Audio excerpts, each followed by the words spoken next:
అవునా? ఓకే, దేవునికి స్తోత్రం. మొట్టమొదట నేను చాలా సంతోషించేది ఏమిటంటే నా ప్రభువు వారు మీ అందరి మధ్యలో మహిమపరచబడడం, ఆయన ఆనందించడం, ఆయన సంతోషించడం, మరి ఈ బాధ్యతను దేవుడు ఏర్పాటు చేసినందుకు దేవునికి నిండు కృతజ్ఞతాస్తుతులు తెలియజేస్తున్నాను.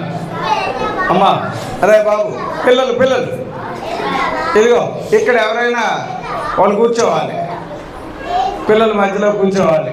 చూడండి, ఇగో అట్లా కాదు, అక్కడ కూడా పిల్లలు ఉన్నారుగా, మరి వాళ్ళు అల్లరి ఎందుకు చేయట్లేదు, మీరెందుకు చేస్తున్నారు? అక్కడ కూడా పిల్లలు, అలా పిల్లలు కాదా? అబ్బాయి అలా అయితే లాభం లేదు, అల్లరి చేస్తే నుంచో పెడతా. అట్లా కాదు, మీ ఇంటికి మేము వచ్చాం సంతోషంగా. ఓకే, దయచేసి వినాలి. ఎవరైనా అల్లరి చేస్తే కనుక నేను నుంచో పెడతా. ఓకే, ఈ సమయంలో మీరు ఆలోచన చేయండి.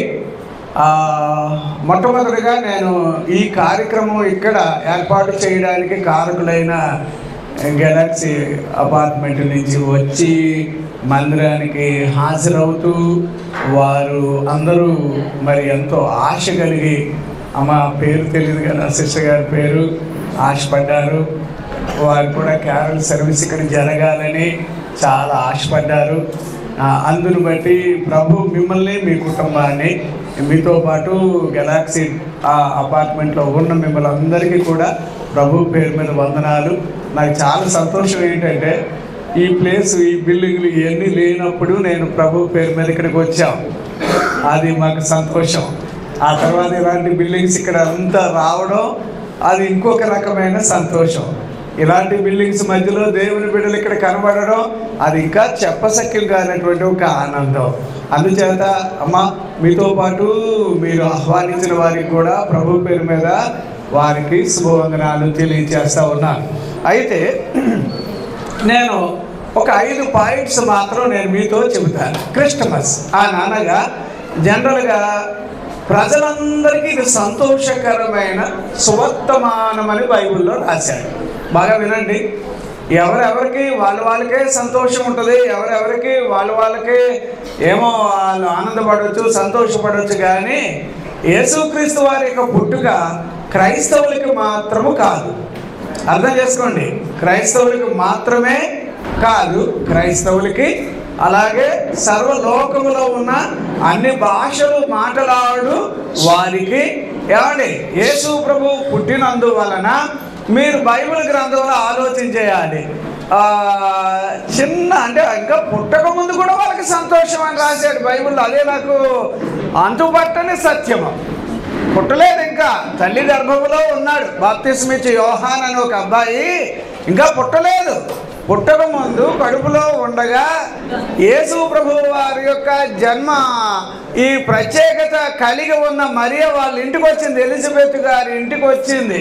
లేదా ఎలిజబెత్ గారు వారిరువురు కలుసుకుంటున్నారో లేదో, వాళ్ళ మాటల మధ్యలో చిన్న బిడ్డ, కడుపులో ఉన్న బిడ్డ చెప్పలేని సంతోషంతో వాడు గంతులేసాడు అన్నట్టుగా బైబిల్లో వాక్యాలు రాశారు. అంటే అప్పుడు యేసు ప్రభు ఎట్లాంటి వాళ్ళకి సంతోషమో చూసారా?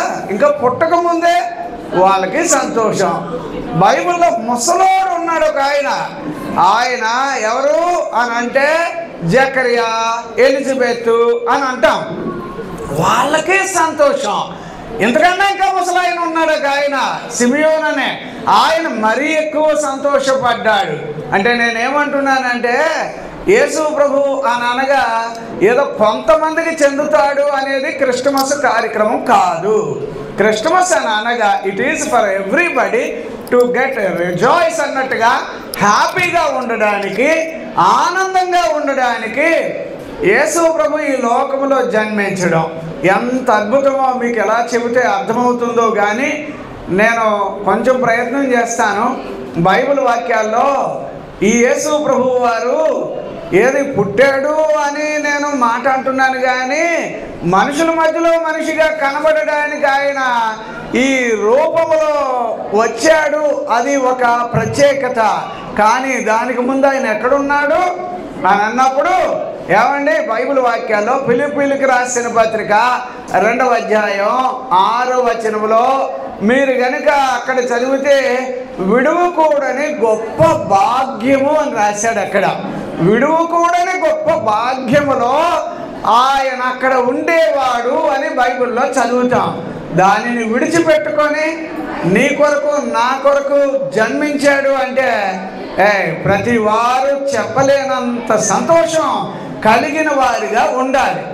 మళ్ళీ బైబిల్ వాక్యాల్లో సామెతల గ్రంథం 8:30వ వచనం 31వ వచనం ఏమండి ఆయన విడువకూడని గొప్ప బాధ్యతను విడిచిపెట్టాడంటే నువ్వు మామూలు రేంజ్లో ఉండడానిక, రోగిష్ఠుడిగా ఉండడానిక, బలహీనుడిగా ఉండడానిక, ఏదో అపసపాలు పడి నానా కష్టాలు పడి ఈ జీవిత విధానంలో తన్నుకోలేక ఏడవలేక అబ్బాబ్బా 30 తిప్పలు పడి 3 చెరువులు నీళ్ళు తాగేటట్టు అలాంటి బతకడానికైతే ఆయన మన కొరకు పుట్టాల్సిన అవసరం లేదు. ఆలోచన చేయండి. విడవకూడని గొప్ప బాధ్యత అంటే దాన్ని ఎలా వివరణ చేయాలి? హిస్టరీకి వెళ్ళి చూడండి. ఎలాగా హౌ ఇట్ ఈస్ పాసిబుల్ అన్నట్టుగా దీని మీద నిఘా వేస్తే కనుక కని విని ఎరుగని గొప్ప సత్యమే. ఇందులో మానవుల పట్ల ఆయన ప్రేమను చూపడానికి ఆయన మన కొరకు సమస్తమును విడిచిపెట్టి భూమి మీదకి వచ్చినాడు. అందుచేత రెండవదిగా నేను చెప్పాను సామెతల గ్రంథం 8:30-31లో ఏమండి నిత్యము అక్కడ సంతోషముతో ఆనందంగా ఉండేవాడు ఆయన. ఈ సృష్టి ప్రారంభానికి ముందు నుంచి ఆయన ఉన్నాడు కనుక ఆయన్ని ఏదో ఇప్పుడు మనుషుల కొరకు పుట్టాడు కాబట్టి యేసు ప్రభువు వారు ఏమండి అనగానే 2000 సంవత్సరాల క్రితం నుంచి ఈ సందర్భాలు వచ్చినాయి అని అనొచ్చు. కానీ సమస్తం కూడా ఈ సృష్టి అంతా ఏమండి కాలము కానీ బైబిల్ వాక్యాల్లో 31:15లో ఏమండి మన కాలగతులన్నీ కూడా ఆయన చేతుల్లో ఉంటాయి అంటాడు. అంటే కాలాలు సంవత్సరాలు ఇవన్నీ ఆయన చేతుల్లో ఉంటాయి కనుక గలతీయులకు రాసిన పత్రిక 4:4 ప్రకారంగా కాలము సంపూర్ణమైనప్పుడు అప్పుడు యేసు ప్రభు ఈ లోకానికి మనిషి కుమారుడిగా జన్మించాడని రాశాడు. అందుచేత ఆయన ఏదో ఏమంటే 2000 సంవత్సరాల క్రితం నుంచి ఉన్న దేవుడు అనడానికి ఎవరికి ఛానల్ లేదు. అర్థం చేసుకోండి అబ్బా. 2000 సంవత్సరాల క్రితం నుంచి వచ్చిన దేవుడు కాదు ఈయన. ఏమంటే ఆదియు అంతము నేనే.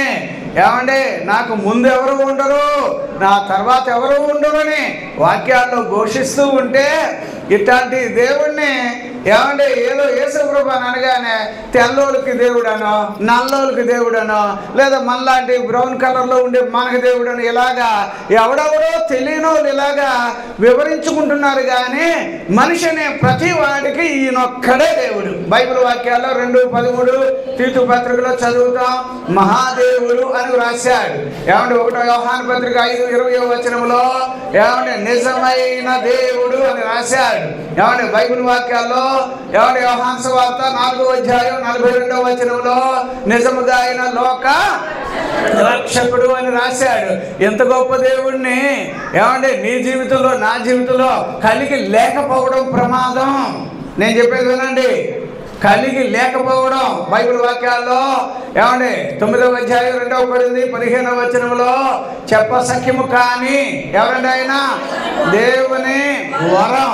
నీ బతుకులో నా బతుకులో ఇలాంటి గొప్ప దేవుడు ఏమంటే మనుషులను ఏదో చెయ్యాలనే ఉద్దేశంతో ఆయన పుట్టాడే తప్ప లేదా ఆయన పుట్టకుండానే ఏమంటే భూమిని అంతా అనుకుంటే ఎట్లా తుడిసేయాలంటే తుడిసేయగలుగుతాడు, ఎలా నాశనం చేయగలగాలంటే నాశనం చేయగలుగుతాడు. కానీ ఏమిటో దేవుడు బైబిల్ వాక్యాల్లో 1 యోహాను పత్రిక 4వ అధ్యాయం 8వ వచనం ఏమంటే 1 యోహాను పత్రిక 4వ అధ్యాయం 16వ వచనం ఆయన ప్రేమ స్వరూపి అని రాశాడు. యోహాను సువార్త 3:16వ వచనంలో ఏమంటే ఆయన మనల్ని ఎంతో ప్రేమించను గనుక ఏ మనుషుడు నాశనము కాకూడదని దేవుని యొక్క ప్రణాళిక అయి ఉన్నది. దేవుడు మనుషులను ప్రేమించడానికి వచ్చినందువలన ఈరోజు నువ్వు అండర్ ఎస్టిమేషన్ వేస్తే మరి అది ఉండదు. ఏదో ఆయన ఎవరికో చెందుతాడు అని అంటే మరి అన్యాయం అని నేను అంటాను. యేసు ప్రభు ఏమంటే ఆయన వచ్చిన తర్వాత లూకా సువార్త 19వ అధ్యాయం 10వ వచనం ప్రకారంగా నశించిన దానిని వెలికి రక్షించడానికి ఆయన ఈ లోకానికి వచ్చాడని వాక్యాల్లో చదువుతాం. ఎంత గొప్ప దేవుడి గురించి మీరు ఆలోచన చేస్తే, సార్ ఇప్పుడు నేను వాక్యంలోకి వెళుతున్నా, ఏమండి ఇప్పుడు నేను వాక్యంలోకి వెళుతున్నా. ఇప్పుడు దాకా ఇంట్రడక్షన్ పాయింట్స్ 4-5 పాయింట్లు చెప్పాలి అని చెబుతున్నాను. బట్ యాక్చువల్లీ ఇలాంటి దేవుడు మనుషుల మధ్యలో పుట్టడం అంటే భూమి తట్టుకుంటుందని అనుకుంటున్నారా? భూమి ఏమన్నా తట్టుకుంటుందని అనుకుంటున్నారా? వినండి, ఏమండి మీకు అర్థమవుతుందా? మహామహుడు మహోన్నతుడు నిత్య నివాసి అని 57:15లో యెషయా గ్రంథంలో మనం చదువుతాం. ఏమండి 1 తిమోతి 6వ అధ్యాయం 15 వచనంలో చదివితే సమీపింపరాని తేజస్సులో, సార్ ఈ వచనాలు చదివితే కనుక బెంబేలెత్తిపోవాలి, మనం కంగారు పడాలి. ఇలాంటి దేవుడు మనుషుల మధ్యలోకి ఎలా వచ్చాడు రా బాబు, ఎలా ఉండగలిగాడు రా బాబు, ఎలాగా? బైబిల్ వాక్యాలు చెబుతున్నాయి. 1వ రాజులు 8:27 ప్రకారంగా ఆకాశ మహాకాశములు పట్టజాలని. ఎంత గొప్ప దేవుడు అండి ఆయన! మనుషుల మధ్యలో మనిషిగా నీ కోసం నా కోసం జన్మించడం చూశాక ఏంటో మన జీవితాల్లో అనుకుంటున్నా, నేను కాస్త ఏదో యేసు ప్రభువుని తెలుసుకుంటే, కొంచెం తెలుసుకుంటే చాలంటే, కొంచెం తెలుసుకోవడం కాదండి, పూర్తిగా తెలుసుకుంటే నీ జీవితమే ఎంతో మార్పు చెందడానికి ఆస్కారాలు ఉన్నాయి. ఇలాగే వాక్యాలు చెబుతూ ఉంటే ఇందులో నుంచి కొంతమంది వేరుగా ప్రభువుని తలంచి వారు ఉన్నతమైన స్థాయికి వెళ్ళిపోతారు, ఉన్నతమైన స్థితిగతుల్లోకి వస్తారు. కానీ ఇలాగే వాక్యం చెబుతూ ఉంటే ఏమిటో ఎందుకున్నామంటే ఆ యేసు కాడే ఉన్నామని అనే వాళ్ళు ఉంటారు. కానీ నేను అంటున్నాను, బైబిల్ వాక్యాల్లో 1 పేతురు 5వ అధ్యాయం విన్నమ్మా 10వ వచనమా చదువుతాం. ఆయన సర్వ కృప నీది. ఎవరండి ఆయన? సర్వ. నిజంగా కొంచెం మీరు ఆలోచన చేయండి. ఇలాంటి దేవుడు మనుషుల మధ్యలోకి వస్తే ఎవడరా బాబు తట్టుకోగలుగుతాడు? ఏమండి ఎవరండి? ఏమంటే పచ్చిపోతాలు ఆయన్ని నుంచుంటే పర్వతాలు మైనములాగా కరిగిపోతాయి, నదిలాగా ప్రవహించి పోతాయని రాశాడు. ఇలాంటి దేవుడు నీ కొరకు నా కొరకు జన్మించడం అంటే ఎంత భయంకరమైన విస్ఫోటనం జరగాలో తెలుసా? ఆలోచన చేయండి. ఇలాంటి దేవుడు మనుషుల మధ్యలో పుట్టడానికి ఎలాంటి మనసు కలిగి ఉండేవాళ్ళం, ఎలాంటి పరిస్థితులు కలిగి ఉండేవాళ్ళం, ఇలాంటి మనుషుల జీవితంలో తేజోవంతమైన పరిస్థితులు వాళ్ళకి రావాలని ఆయన ఏం చేశాడంటే మన నిమిత్తమై ఆయన ఏమండి మన కొరకు ఆయన జన్మించడం ఇది కని విని ఎరుగని ఒక అదృష్టమైన సమాచారం. దేవునికి స్తోత్రం. యేసు ప్రభు మనుషుల మధ్యలో పుట్టడం అంటే ఏమా అందరూ ఆలోచన చేయండి. కొంచెం మనసు దగ్గర పెట్టుకొని నేనైతే అనుకుంటున్నాను, ఒక అగ్ని గోళమైన లేదో ఏమండి ఇప్పుడు బైబిల్ వాక్యాల ప్రకారం చెప్పాలంటే ఈ సర్వము సృష్టి అంతా కూడా ఆయన చేతి పనులని వాక్యాల్లో చెబుతూ ఉన్నాయి.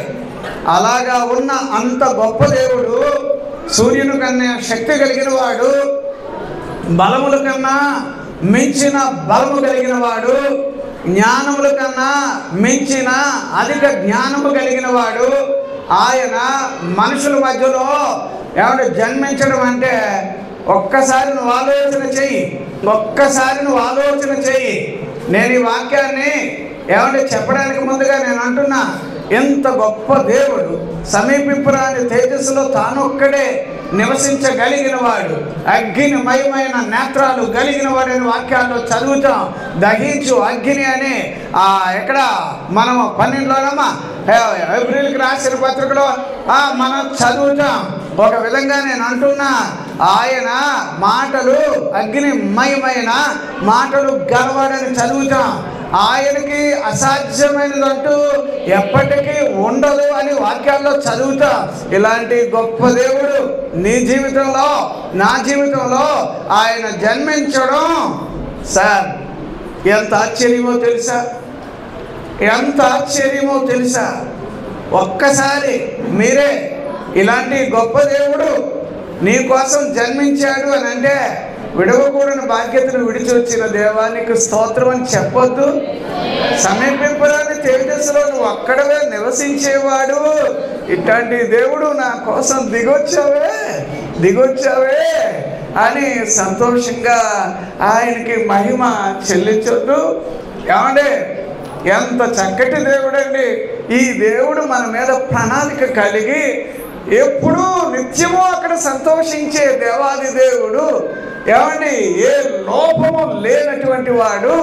ఏమండి నేను అనుకుంటున్నాను ఆయన ఎలా మన కొరకు జన్మించాడు, ఎలా జన్మించాడు చెప్పసఖ్యము కానీ దేవుని వరము అని అంటుంటే, ఇలాంటి దేవుడు మనుషుల మధ్యలో ఎంత సరదాగా నేను అనుకుంటాను. ఈ మాట అయితే నీకోసం యేసు బైబిల్ వాక్యాల్లో మరీ అలా రాశాడు ఏంటండి, దావీదు పట్టణమందు నేడు రక్షకుడు ఎవరి కొరకు అని రాశాడమ్మా.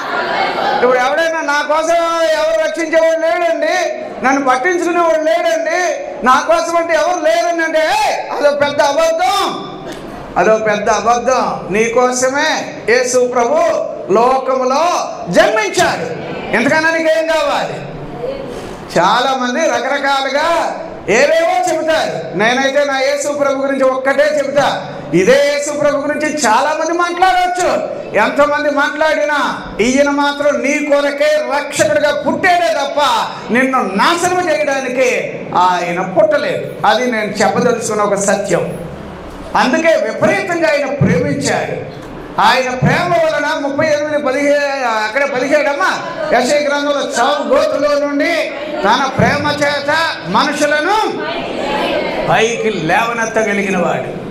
ఎంత ప్రేమ ఏందయ్యా బాబు, ఎంత కృప ఏందండి బాబు. ఆలోచన చేసినప్పుడల్లా నా మనసు నిండా వేదన ఏంటంటే, ఈ దేవాది దేవుని గురించి మనం ఇంతేనా తెలుసుకుంది? కనీసం ఏమండి ఆయన గురించి నువ్వు ఎక్కడికైతే వెళ్ళాలో, ఎందుకంటే ఈ మనిషిని ఆయన పట్టించుకోకుండా ఉంటే ఇక్కడితోటి వీడు అంతమైపోయేవాడు. కానీ ఈ మనిషిని తన దగ్గరికి తీసుకువెళ్ళాలని వాడికి ఏమేమి అమర్చాలో, ఏమేమి చెయ్యాలో చెయ్యడానికి ఆయన ఈ లోకానికి వచ్చాడు. వచ్చి నేనుండు చోటన మీరు కూడా ఉండాలి. ఎంతకాలం ఉండాలో తెలుసా? చిరకాలము ఉండాలి, శాశ్వత కాలము ఉండాలి అని ఇక్కడ నన్ను ప్రిపేర్ చేయడానికి, ప్రిపరేషన్గా నువ్వు సిద్ధపాటు అవ్వాలని, అందుకోసమే యేసు ప్రభు ఇక్కడికి వచ్చాడు. ఆయన రాకపోతే మనం పరలోకానికి వెళ్ళే వాళ్ళం కాదు. అర్థం చేసుకోండి. ఇలాంటి దేవుడిని నువ్వు ఒకవేళ మిడిమిడి జ్ఞానంతో ఏదో కొంత తెలిస్తే చాలని అలాంటి స్వభావంతో ఉంటే కనుక నువ్వు ప్రమాదపు పరిస్థితుల్లో ఉన్నావని నేను అంటాను. అయితే సార్ ఇప్పుడు నేను వాక్యంలోకి వెళతాను. ఈ వాక్యంలో ఒక చిన్న పాయింట్ మీరు అర్థం చేసుకుంటారని నేను నమ్మేది ఏంటంటే, యేసు ప్రభు ఈ లోకానికి ఏమంటే ఆయన పురుష సంతానము కాదు. బైబిల్ గ్రంథంలో స్త్రీ సంతానం అని రాశారు. అంతే. మీరు ఆదికాండం 3:15 దగ్గర నుంచే మనం ఈ వాక్యాలు ప్రారంభం అవుతాయి. ఏమండి మనుషులు అనుకున్నట్టుగా మనం పిల్లలకి అంటున్నాం చూడండి, ఆ టైపులో కాదు ఆయన పుట్టింది. ఆయన ఆదియందు వాక్యమై ఉండెను, ఆ వాక్యమే మన మధ్యన దేవుడై వచ్చెను, ఆ వాక్యమే కృపా సత్య సంపూర్ణుడై. అది దేవుడు అంటే అరే ఎప్పటి నుంచి ఉన్నాడు రా దేవుడు అంటే ఆది అందు అంటే అది ఏ కాలం మనం చెప్పలేము సార్. అప్పటి నుంచి ఉన్న ఆయన, వాక్య రూపంలో ఉన్న ఆయన శరీరధారిగా, ఏమన్నా ఆయన కోపిష్ఠుడు కాదమ్మా. యేసు ప్రభు కోపిష్ఠుడు కాదు. ఆయనలో కోపాన్ని నువ్వు ఎప్పుడు వెతకాలన్నా దొరకడు. ఆయన కోపానికి కానీ, అల్లరికి కానీ, అలజడికి కానీ ఏదో అంటే చాలామంది ఏంటంటే తప్పు చేసిన చంపేయాలి, ఆ సిస్టమ్ ఆయనలో లేదు. ఇలాంటి గొప్ప దేవుణ్ణి నువ్వు తెలుసుకోకపోతే నా బాధ ఏంటో తెలుసమ్మా. ఇదే దేవుడు ఎవరో నాకు తెలియని కాలంలో నేను ఉండిన మనిషిని. కానీ ఇదే దేవుడిని తెలుసుకున్న తర్వాత నేను ఆయన కొరకు ఇంకేమన్నా అయిపోవాలి, ఇంకేమన్నా అయ్యాలి, ఇంకేమన్నా అవ్వాలని అలా నేను తాపత్రయపడుతూ ఉంటాను. చూడండి, ఇప్పుడు నేను ఒక మాట చెప్తాను. యేసు ప్రభు ఈ లోకంలో ఎలా పుట్టాడు అని అనడానికి దానికి తగిన ప్లాట్ఫామ్ తయారు చేయాలి కదా. ప్లాట్ఫామ్ అంటే ఏమండి ఆ సిస్టమ్ తయారు చేయాలి కదా. ఈ తయారు చేసిన అంతటిలో వినండి బాగా వినండి, ఇందులో ఒకే ఒక మెయిన్ యాక్టర్ ఒక ఆయన ఉన్నాడు. ఆయన ఎవరో తెలుసా? పరిశుద్ధాత్ముడు. ఎవరండి? అంటే తనే, అంత తానే. ఆయనే ఇందులో యేసు ప్రభు మనుషుల మధ్యలో మనిషిగా పుట్టడానికి పరిశుద్ధాత్ముడు అనేది మనం అంటే ఎలాగా? పరిశుద్ధాత్ముడు అంటే మళ్ళీ ఎలాగో కంగారు పడకండి. ఇప్పుడు మనిషికి శరీరం, ప్రాణము, ఆత్మ ఎలా ఉందో దేవునిలో కూడా గాడ్ ఈజ్ స్పిరిట్ అంటారు. అప్పుడు ఆత్మగా ఉన్న దేవుడు ఏమంటే మనిషిగా రావడం అంటే దేవుడు కూడా 3 క్వాలిటీస్ ఎలా చెప్పాలంటే God is a spirit, he had a soul, he lived in the flesh అన్నట్టుగా ఒక విధంగా చెప్పాలి. అంటే ఒక మనిషి జీవితానికి మనిషి ఒక ఆత్మ అయి ఉంటే అతడికి ఒక ప్రాణం ఉంటే ఆ ప్రాణముతో శరీరంలో వాడు బ్రతుకుతున్నాడు అన్నట్టుగానే గాడ్ ఈజ్ ఎ స్పిరిట్ అని అంటారు. దేవుడు ఆత్మయే ఉన్నాడు. ఆయన ఆత్మయే ఉండి ఏమండి ఆయన ఇంకెలా ఉన్నాడు అని అంటే అలాగా ఆయనకి ఏమండి ఆత్మై ఉన్నాడు, శరీరమై ఉన్నాడు, ప్రాణమై ఉన్నాడు. కాకపోతే ఆయన 3 రకాలుగా బయటికి రావాలంటే రాగలుగుతాడు. అర్థమైందా? దేవుడిగా ఆయన బయటికి రావాలంటే చూపించగలుగుతాడు. ఏమండి శరీరధారిగా అంటే చూపించాలంటే యేసు ప్రభుని చూపిస్తాడు. ఆత్మగా ఉన్నాడు అంటే అట్లా కూడా చూపిస్తాడు. కానీ మనమే ఈ 3 కలిగి ఉన్నాం. మనం అలాగే ఉంటాం, బయటకు వస్తే చచ్చిపోతాం. ఇందులో ఏ పాత్ర బయటికి చూపించరా అని అంటే చూపించలేం, అప్పుడు పోతాం మనం. కానీ దేవుడు అందరికన్నా అతీతుడై ఉంటాడు. అన్నీ తనకు మాత్రమే సాధ్యం. మనకున్న ఈ వయసును బట్టి ఉన్న ఈ మానవుడికి ఇవ్వబడిన ఆ స్టామినాని బట్టి వాడికి కొన్నిటిలో మాత్రమే వాడు కొంత అంటే ఉండగలుగుతాడు, కానీ మరీ దాన్ని దాటి ఉండే అంత స్థాయి ఉండదు.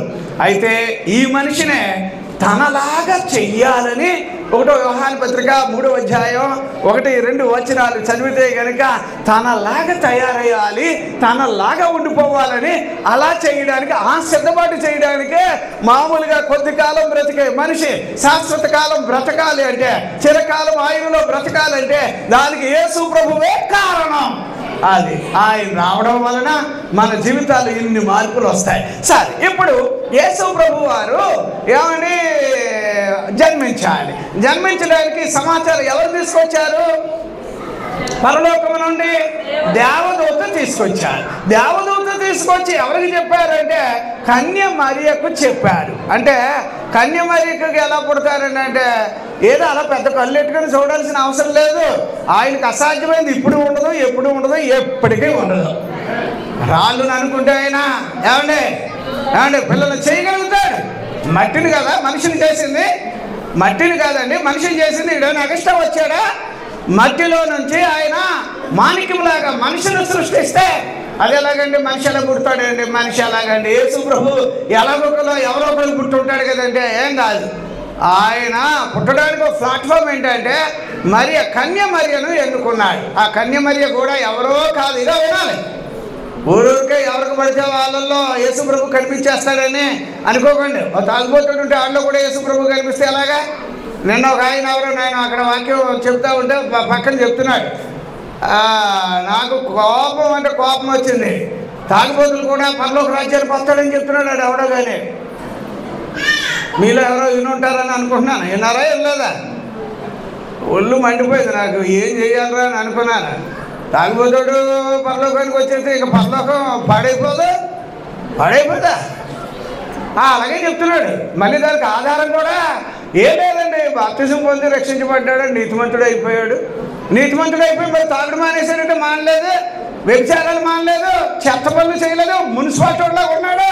అది పరలోకానికి వచ్చేటప్పుడు నువ్వు నేను ఏమైపోవాలి? ఇక అంచేత ఎవడు పడతాడు పరలోకానికి రాడు, ఎవడు పడతాడు పరలోకానికి రాడు అనేది ఎంత నిజమో అట్లాగే యేసు ప్రభు ఈ లోకంలో జన్మించడం అంటే ఎలాగో పుట్టేసాడు అంటే కాదు, అర్థం చేసుకోండి. కానీ ఆయన గురించి ఎవడో చీపుగా మాట్లాడినా ఎందుకు ఆయన ఊరుకుంటున్నాడేమో కానీ కొంచెం ఆయన కనుక రివర్స్ అయితే అడ్రస్ లేకుండా నిల్లు అయిపోతారు మనుషులు. నేను అంటున్నా, ఆయన పరిశుద్ధాత్మ ద్వారా ఆ అమ్మాయి అడిగింది, అయ్యా మేము మనుషులుగా ఉన్నాము, మా జీవితాల్లో పిల్లలు పుట్టాలంటే నాకంటూ హస్బెండ్ ఉండాలి, నాకంటూ ఇలాంటి పరిస్థితులు ఉండాలి కదంటే, అట్లాంటి ఆలోచనే వద్దమ్మా, ఇందులో నువ్వు పరిశుద్ధాత్మ ద్వారా దేవుని ఆత్మ నిన్ను ఆవరించినప్పుడు నీకు బిడ్డ పుట్టడానికి ఆయన తగిన పరిస్థితులు ఏర్పాటు చేస్తాడని అంటే, ఆవిడ విచిత్రంగా ఇది ఎట్లా జరుగుతుందండి అని అటు ఇటు చూసి ఇంకా మాట ఎత్తలేక, ఆ దేవాది దేవుని దూత అంటే ఎంత బలిష్ఠుడు, ఆయన చెప్తున్నాడు, అమ్మ ఆయనకి అన్నీ సాధ్యమమ్మా అని అన్నాడు. ఎలాగా అంటావా, ఇగో మీ బంధువులు చూసావా, ఆవిడ ఎవరో ఎలిజబెత్ ముసలావిడే, ఇక ఆవిడ కూడా ఇప్పుడు వాళ్ళ ఆయన గారు ఊరికే ప్రార్థన చేస్తున్నాడు, ముసలోళ్ళు అయినా కూడా మాకు పిల్లలు లేకుండా చేసావు అన్నట్టు చేస్తున్నాడు, వాళ్ళకు కూడా నేను బిడ్డను ఇస్తున్నాను అంటే, ఇంత ముసలోడిగా పిల్లల్ని ఇస్తున్నావా అని ఆవిడ అలాగే చూసి, అలాగైతే వాళ్ళకి పిల్లల్ని ఇచ్చావంటే బిడ్డను ఇస్తున్నావంటే నాకు కూడా నువ్వు ఇస్తావని చెప్పి, అయ్యా నేను నీ దాసరాల్ని నువ్వు ఎలాగనుకుంటే అలా జరుగునుగాక అనేసిందండి. కానీ అప్పుడు లోకానికి ఈ విషయం తెలిస్తే కనుక రాళ్ళిచ్చుకొని కొట్టావుని చంపుతారు. కానీ ఇప్పుడు ఈ యేసు ప్రభు లోకంలో పుట్టడానికి పరిశుద్ధాత్మ ద్వారా మరియమ్మ గారు కనబడాలి ఒకటి. సరే, అది కాకుండా వీళ్ళు బంధువులు ఉన్నారు కదా, ఎలిజబెత్ జకరియా, వీళ్ళు కూడా ఈవిడికి బంధువులు కాబట్టి వాళ్ళకు కూడా పరిశుద్ధాత్మ ద్వారానే బిడ్డ పడుతున్నాడనే మాట వచ్చింది అక్కడ. మరి అది కూడా మర్చిపోకూడదు. ఏమండి, అలాగే ఎలిజబెత్ గారు మరియమ్మ గారితో మాట్లాడాలంటే దేవుని ఆత్మని మీద ఉండాలి, అట్లా కూడా ఆమెను అభిషేకించి అప్పుడు మాట్లాడడానికి ఛానల్ వచ్చింది. ఏమండి, అలాగే జకరియా గారు మాట్లాడుతున్నాడు చూడండి, అప్పుడు కూడా పరిశుద్ధాత్మ ద్వారానే. అంటే నేను ఎన్ని రెఫరెన్స్ చూపించాలంటే చూడండి, యేసు ప్రభు యొక్క జన్మము ఆలోచన చేస్తే it is completed with the holy spirit work అని చెప్పాలి, పరిశుద్ధాత్మని యొక్క పనులు. ఈ రోజు కూడా యెషయా గ్రంథం 11:2 ఏమని రాశాడు, పరిశుద్ధాత్ముడు అని అంటే ఏముంటుంది, ఏం రాశాడు ఒకసారి చదవండి 11:2 ఏమని రాశాడు అక్కడ, praise the Lord, praise the Lord. యెహోవా ఆత్మ జ్ఞాన వివేకములకు ఆధారముగు ఆత్మ, ఆలోచన బలముల యొక్క ఆధారముగు ఆత్మ, తెలివి యెహోవా ఎడల భయభక్తులను పుట్టించు ఆత్మ అతని మీద నిలిచి. మీరు ఆలోచన చేయండి, దేవుని ఆత్మ ఒక్క పని కాదండి, ఎన్నన్నా చేయగలుగుతాడు. ఆది యందు భూమి నిరాకారంగా ఉన్నప్పుడు ఈ భూమి మళ్ళీ రూపానికి రావడానికి పరిశుద్ధాత్మ నేల మీద అల్లాడుచుండెను అని వాక్యంలో మనం చదువుతాం. అందుచేత నేను ఏమంటున్నాను తెలుసా, మరియమ్మ గారు యేసు ప్రభు వారికి జన్మనివ్వడానికి ఒకే ఒకటి ముందు ఆవిడ పరిశుద్ధాత్మ చేత నింపబడాలి. ఎవరు ఎలా పడితే అలా ఉంటే కాదు. యేసు ప్రభు వారు ఏమంటే బైబిల్ వాక్యాలు ఏం చెప్తున్నాయో తెలుసా, ఏది మరియమ్మ గారితో మాట్లాడడానికి వచ్చే వాళ్ళు కూడా పరిశుద్ధాత్మతో నిండి ఉండాలి. అయ్యో ఇక్కడ ఇంకోసం బాగుంది. కాకపోతే వీళ్ళ అప్పుడు యేసు ప్రభు వారికి పేరుంది, దావీదు కుమారుడా, ఉందా, అలా ఉందా? అదే కదా బైబిల్లో చదువుతా. మరి దావీదు ఎవరో తెలుసా, పరిశుద్ధాత్మతో నింపబడిన వాడై. అంటే పరిశుద్ధాత్ముడు అనే వర్క్ లేకపోతే యేసు ప్రభు వారు, అందుకేనండి ఆయన ఎవరో అని మరియమ్మ గారితో చెప్పాడమ్మా, పుట్టబోయేవాడు పరిశుద్ధుడమ్మా అని చెప్పాడు. దేవునికి స్తోత్రం. ఎవరండి ఆయన, ఎవరండి అమ్మా? యేసు ప్రభు పరిశుద్ధుడైతే నువ్వు నేను ఏ రేంజ్లో పరిశుద్ధుడిగా మారాలో, పరిశుద్ధమైన బిడ్డలుగా ఉండాలో అది బైబిల్ గ్రంథం వచ్చింది కాబట్టి నీకు నాకు చేతనవుతుంది. దేవునికి స్తోత్రం. హల్లెలూయా. అజాత నా రిక్వెస్ట్ ఏంటంటే, చూసారా, యేసు ప్రభు వారి జన్మకు ముందు మరియమ్మ పరిశుద్ధాత్మ చేత నింపబడితేనే ఆలోచన చేయండి. రెండవది ఏమండి, ఎలిజబెత్ గారు ముసలావిడైనా కూడా మరియమ్మ గారితో మాట్లాడాలంటే ఏం కావాలి, పరిశుద్ధాత్మతో నింపబడితేనే. మూడవది ఏమండి జకరియా గారు ఏమండి ఈ దేవుని పనులు ఎక్కడైనా ప్రభు నిమిత్తం యేసు ప్రభు యొక్క జన్మముని గురించి కనబడాలంటే పరిశుద్ధాత్మతో నింపబడాలి. ఇది అలాగొచ్చండి. ఆ పుట్టే పిల్లోడు ఎవరు? యేసు ప్రభు వారికి ముందు పుట్టడానికి ఎవరు? ఆయన పేరు యోహాను కదా. మరి యోహాను ఎవరు అని అంటే ఆ శిశువు పరిశుద్ధాత్మతో అనే మాట కూడా వ్రాసింది. దేవునికి స్తోత్రం. హల్లెలూయా. యేసు ప్రభు పరిశుద్ధాత్మతో జన్మించడానికంటూ ఒక అమ్మాయిని ఆయన సెలెక్ట్ చేస్తే ఆ అమ్మాయి యొక్క జీవితంలో దేవుని యొక్క ఆత్మ. ఇప్పుడు నేను ఏమంటానో తెలుసా? మీ జీవితాల్లో, నా జీవితంలో యేసు ప్రభు ద్వారా కార్యాలు జరగడానికి మురుకోలుగా ఉంటే కాదు, పవిత్రులుగా మారాలి. అందుకే మారు మనసు పొందండి అని అడిగింది అదే. ఏమండి 1:15 మార్కు సువార్తలో దేవుని రాజ్యం సమీపించింది కనుక మారు మనసు పొందాలి అన్నాడు. అందుచేత నాకు ఇంకొక మాట ఇక్కడికి బాగానే ఉంది. ఇప్పుడు ఆ దావీదు కుమారుడు అంటే దావీదు గారి మీద కూడా పరిశుద్ధాత్ముడు ఉంటేనే, అంటే యేసు ప్రభు పుట్టడానికి కొన్ని వందల మంది సేవకులు ప్రవక్తలు ప్రవచించారు. ప్రవచించిన వాడు ఎవడు కూడా వాడు సొంత ఆలోచన ప్రకారంగా ప్రవచించడానికి ఛానల్ లేదు. ప్రవచించిన ప్రతి ప్రవక్త, యేసుని గురించి ప్రవచించిన ప్రతి ప్రవక్త వారు దేవుని యొక్క ఆత్మచేత, పరిశుద్ధాత్మ చేత నింపబడిన వారే అని రాసింది. దేవునికి స్తోత్రం. హల్లెలూయా. అప్పుడు పరిశుద్ధాత్మ పని ఎవరెవరి విషయంలో, యేసు ప్రభు విషయంలో ఎవరెవరు? మరియమ్మ గారు వచ్చారు. ఆవిడెవరు? పరిశుద్ధాత్మ చేత నింపబడి. తర్వాత యేసయ్య గురించి మాట్లాడాలంటే ఎలిజబెత్ గారు ఎవరు? పరిశుద్ధాత్మ చేత నింపబడింది. యేసయ్య కార్యాల గురించి చెప్పాలంటే ముసలాయన ఎలిజబెత్ జకరియా గారు ఎవరు?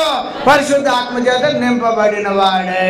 మరి వాళ్ళకి పుట్టే ఆ వృద్ధాప్యంలో పుట్టే పిల్లోడి గురించి చూస్తే ఆ పిల్లోడు కూడా ఏది యేసయ్యలో ఆయన పుట్టడానికి ముందు తన కొరకు ఏదో చెయ్యాలి అంటే ఆ చేసే పనుల్లో కూడా పరిశుద్ధాత్మ చేత అతడు నింపబడిన వాడే అనే వాక్యమే రాస్తుంది. దేవునికి స్తోత్రం. తర్వాత ఈయన గురించి ఎవరైనా ప్రవచించిన వాడు ఎవరైనా కూడా, అతను ఏ కాలంలో ఉన్నా కూడా పరిశుద్ధాత్మ చేత నింపబడిన వాడై వాళ్ళు ప్రవచించారు. దేవునికి స్తోత్రం. అవునంటే ఇప్పుడు యేసు ప్రభు ఎవరని ఇప్పుడు ఆలోచన చేయాలి. బైబిల్ వాక్యాల్లో 1:69-70 లూకాసు వార్తలు చదివితే మనందరికీ ఆయన అరుణోదయం అని రాశాడు. ఆయనలో చీకటి ఉండదు, ఆయనలో పాపం ఉండదు, ఆయనలో ఎంత మాత్రమో చీకటి ఉండదు. ఎన్నెన్నో ప్రత్యేకతలు గలవాడు. ఈ యేసు ప్రభుని తీసుకెళ్ళి ఎవరితోనో పోలితే బుద్ధి ఉందా అని అనాలి. వేరే వాళ్ళతో ఎవరితో పోల్చడానికి వీలు లేనే లేదు, ఎప్పటికీ ఉండదు. అట్లాంటి యేసు ప్రభునే ఆలోచన చేయండి సార్. మనం ఏదో బలవంతంగా ప్రభువుని అంగీకరించండి అని అంటున్నామని అనుకుంటున్నారు. ప్రపంచం అంతా ఎందుకండి అనేది బుర్ర తక్కువ వాళ్ళండి. ప్రపంచం అంతా కూడా యేసు ప్రభుని ఎందుకు అంగీకరించాల్సి వస్తుందంటే ఆయన ఒక్కడే దేవుడు. ఆలోచన చేయండి.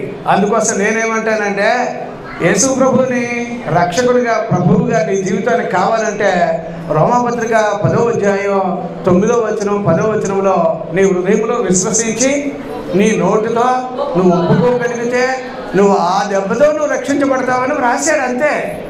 దాంట్లో ఏంటంట, నేను పాపినని నేను ఒప్పుకుంటే నువ్వు రక్షించబడవా? ఆలోచన చేయండి. ఎక్కడ కూడా ఈ యేసు ప్రభు వారికి భిన్నంగా ఎవడు కూడా ఆలోచించడానికి వీలే లేదు. ఆలోచన చేయండి. ఇలాంటి గొప్పవాడు కనుక పరిశుద్ధాత్మ ద్వారా జన్మించడం, పరిశుద్ధాత్మ ద్వారా భూమి మీదకి రావడం. అందుకు ఆయనకి చాలా పాయింట్లు ఏంటంటే రక్షకుడని 69 చదువుతాం లూకాసు వార్త 1. రెండవదిగా 1:35 ఏమంటే ఆయన పరిశుద్ధుడు అని కూడా మనం చదువుతాం లూకాసు వార్తలోనే. తర్వాత ఆయన ఎవరబ్బా అంటే మీరు ఆలోచన చేయండి. 73 చాలా ప్రత్యేకమైన వచనాలు కూడా అక్కడ మనం చదువుతాం. 78 కూడా ఇంకా ప్రత్యేకమైన విషయం ఏంటంటే ఆయన మన అందరికీ కూడా ఎంత ప్రముఖమైన వాడో అది కూడా రాశాడు. అంటే సమాధానమని. ఎవరండి ఆయన? ఎవరమ్మాయినా? మీరు ఆలోచన చేయండి. ఇప్పుడు ఇంత గొప్ప దేవుడిని మనం తెలుసుకోకపోతే సార్ ఇంకెవరైనా వచ్చి కొత్తగా చెప్తారని అనుకుంటున్నారా? ఎవరు చెప్పరమ్మా, ఎవరు చెప్పరు. వాళ్ళకి దేవుడు చదువు లేకపోయినా వాళ్ళకి దూతలు పంపినట్టుగానే ఈరోజు చదువుకున్న వాళ్ళకు ఎవరికైనా కూడా భూమి మీద దేవుడు తన సేవకుల నుంచి యథార్థంగా ఖచ్చితంగా వాక్యాన్ని చెప్పాలని వాళ్ళ మీద, ఇప్పుడు నేను వాక్యం చెప్పాలంటే నా మీద ఆయన అభిషేకం ఉంటేనే, పరిశుద్ధాత్మ శక్తి ఉంటేనే. ఆయన శక్తి లేకపోతే నేను నా మాటలన్నీ కూడా రుచి ఉండవు, పచ్చి ఉండవు. నేను ఏదైనా మాట్లాడాలంటే ఆయన, ఇప్పుడు నేను ఇక్కడ వచ్చి ప్రార్థన చేస్తూనే ఉంటాను. ఏమని? ప్రభువా ఏం మాట్లాడాలి ప్రభు నీ కొరకు? ఏటయ్యా రోజు గత 30-40 సంవత్సరాల నుంచి ప్రభు కోసం నేను పరిచర్యలో ఉన్నాను, ఏది మాట్లాడినా నడుతుందండి. ఏం కాదండి, ఏ రోజుకి ఆ రోజు తాజాగా దేవుడు తన బిడ్డల మీద ఉండి మాట్లాడిస్తాడు. అది నేను గమనించాను. ఇంకొక మాట నేనేం చెప్పాలంటే, బైబిల్లో ఇంకెవరు పరిశుద్ధాత్మ చేత నింపబడ్డారు అని ఆలోచన చేస్తే సిమియోన్ అని ఒక ఆయన ఉండేవాడు. ఎవరండి ఆయన? ఎవరమ్మా? సిమియోన్ అంటే ఆయన మందిరంలో ఉండేవాడు. ఆయన మందిరంలో ఆయనకి దేవుడు ప్రవచనం చెప్పాడు. ఏంటంటే ఈ పుట్టే యేసు ప్రభు వారిని అతను కన్నులారా చూడకుండా చచ్చిపోకూడదని చెప్పాడు. అలా చెప్పగానే ఈయన రోజులు వెళ్తానే ఉన్నాయి. ఒక టైం వచ్చేటప్పటికి ఈ మందిరంలో చిన్నపిల్లల్ని తీసుకొని ప్రార్థన చేయండి అన్నట్టుగా యేసు ప్రభు వారిని కూడా తీసుకొచ్చారు.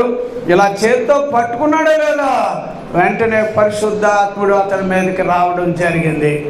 అప్పుడు అన్నాడు, నాదా ఇప్పుడు నీ మాట చొప్పున నీ దాసుడిని సమాధానంగా తీసుకెళ్ళిపోండి. ఎందుకంటే నేను ఎవరిని చూడాలో ఈ పరిశుద్ధుడైన యేసయ్యను నేను చూసేసాను. ఇప్పుడు కన్నులారా చూశాను. నన్ను ఇప్పుడు మీరు తీసుకెళ్ళిపోండి, నాకు ఇప్పుడు తృప్తిగా ఉంది. యేసు ప్రభుని చూశాక మన జీవితాల్లో ఏమండి ఎవరు లోటు, వెలితి, లోపం అవి ఉండవు. మీరు బైబిల్లో 9:2 వచ్చిన యెషయా గ్రంథంలో చదువుతాం. చీకటిలో కూర్చున్న వాళ్ళు అంటే యేసు ప్రభుని చూశాక చీకటి పోవాలి. అది దరిద్రమో, శాపమో, అప్పులో, రోగమో, ఇలాంటివన్నీ కూడా అవి పోవాలి. ఆయన అరుణోదయం రావాలి. బైబిల్ వాక్యాల్లో దానికి ఇంకా ఇలస్ట్రేషన్లో మత్తయి సువార్త 4వ అధ్యాయం 13వ వచనం దగ్గర నుంచి చదివితే చీకటిలో కూర్చున్న వాళ్ళు మహా గొప్ప వెలుగును చూచిరి అన్నాడు. ఏమిటంటారు అక్కడ? వాళ్ళందరూ రోగులుగా ఉన్నారు, వాళ్ళందరూ బలహీనులుగా ఉన్నారు, వాళ్ళందరూ చేతగాని వాళ్ళగా ఉంటే వాళ్ళందరినీ ప్రయోజకులుగా, యోగ్యులుగా నిలబెట్టింది ఆ యేసయ్య అరుణోదయపు కాంతి. దేవునికి స్తోత్రం, హల్లెలూయా. నేను ఈ వాక్యాన్ని ముగించడానికి ముందుగా నీ జీవితంలో ఇప్పటికైనా కూడా ఏమంటే ఏదో ఫేవర్గా ఎవరెవరో నా బంధువులు నాకు చేస్తారు, నా వాళ్ళు నాకు చేస్తారు అంటాం కానండి. అది కాదమ్మా, అది యథార్థం కాదమ్మా. ఏమండి యేసు ప్రభు తాను కార్యం చేయడం మొదలు పెడితే కనుక వారి జీవితాల్లో ఎవరు వదిలేసినా ఆయన చేయడం మొదలు పెడితే అది వారి జీవితంలో మరువని అద్భుతమైన సాక్ష్యముగా ఉండిపోతుంది. దేవునికి స్తోత్రం, హల్లెలూయా. నేను ఇంతకాలం సేవ చేస్తూ ఉన్నాను. ఎన్ని కేసుల్ని నేను చూశానో, ఎన్ని భయంకరమైన హాస్పిటల్లో ఉండే వాళ్ళని నేను చూశానో, ఎన్ని మంది ఎందుకబ్బా అని అనిపిస్తుంది.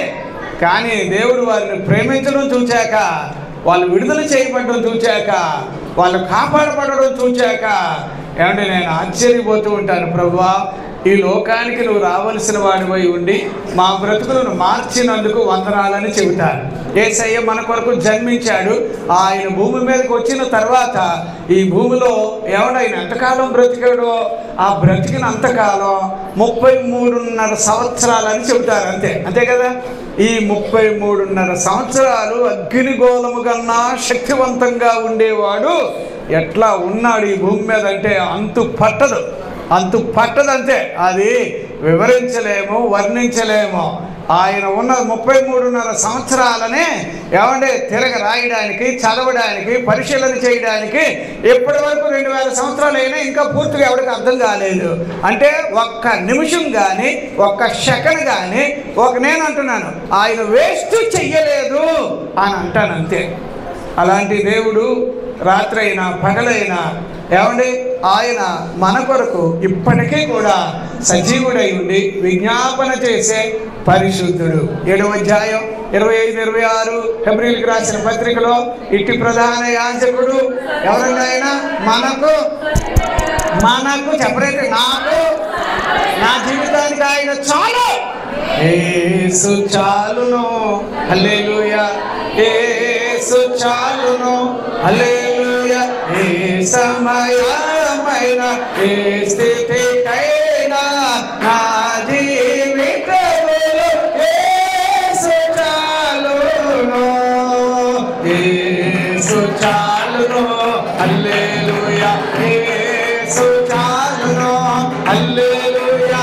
ఏ సమయమైన ఏ స్థితికైనా నా జీవితములో యేసు చాలును, హల్లెలూయా.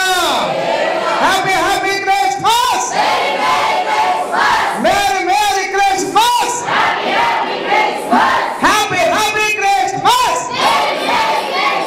క్రీస్తు నేడే పుట్టాను, క్రీస్తు నా కొరకే పుట్టాను, యేసు మనందరి కొరకు పుట్టాను, హల్లెలూయా.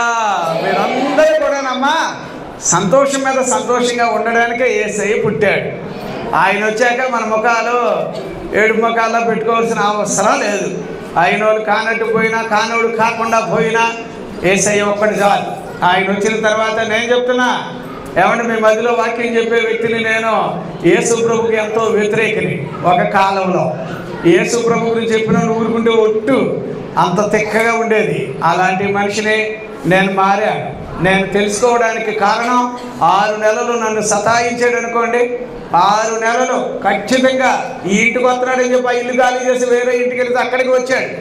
ఆ ఇంటికి వస్తున్నాడని చెప్పి 3వ ఫ్లోర్కి వెళితే అక్కడికి వచ్చాడు.